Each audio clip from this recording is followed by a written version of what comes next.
അങ്ങനെ ഞാനും എൻ്റെ കൂട്ടുകാരിയും KSRTC ബസ്സിലൊരു ഉല്ലാസയാത്ര പോകാൻ തീരുമാനിച്ചു. പുലർച്ചെ 4 മണിക്ക് ഞങ്ങൾ മണ്ണാർക്കാട്ടിൽ നിന്നും യാത്ര തുടങ്ങി. അടിപൊളി യാത്രയായിരുന്നു. നമ്മുടെ കൂടെ ഉണ്ടായിരുന്ന ഓരോ മനുഷ്യരും നല്ല മനുഷ്യസ്നേഹികളായിരുന്നു.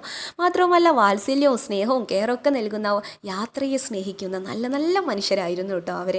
അങ്ങനെ ഞങ്ങളിതാ അവരുടെ കൂടെയുള്ള യാത്രയിൽ ഈ ഒരു പ്ലേസിലെത്തി. പ്ലേസ് എന്ന് പറഞ്ഞു കഴിഞ്ഞാൽ അടിപൊളിയാണ്. ഇല്ലിക്കൽമല എന്ന് പറഞ്ഞാൽ നമുക്കറിയാലോ, സൂപ്പർ ക്ലൈമറ്റൊക്കെയുള്ള അടിപൊളി ഒരു വൈബ് തന്നെയായിരുന്നു കേട്ടോ. പിന്നെ അവിടെ നിന്ന് ഞങ്ങൾ ട്രെക്കിംഗ് വഴി പോകുകയാണ് ഇലവീഴ പൂഞ്ചിറയിലേക്ക്. അതുവഴി പോകുന്ന സമയത്ത് ഞങ്ങൾ മുനിയറയിൽ കയറുകയാണ്. മുനിയറ എന്ന് പറഞ്ഞു കഴിഞ്ഞാൽ അറിയാം, പണ്ട് മഹാശില കാലഘട്ടങ്ങളിൽ മനുഷ്യരടക്കം ചെയ്തിരുന്ന സ്ഥലം.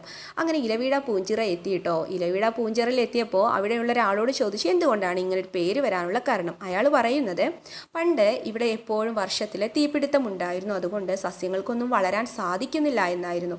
പക്ഷേ മറ്റൊരു കഥയുണ്ട്. എന്താണെന്നറിയാലോ, പണ്ട് പാണ്ഡവരുടെ കാലത്ത് ഭീമൻ പാഞ്ചാലിക്ക് ഉണ്ടാക്കി കൊടുത്ത കുളമാണത്ര ഈ കാണുന്ന പൂഞ്ചിറ.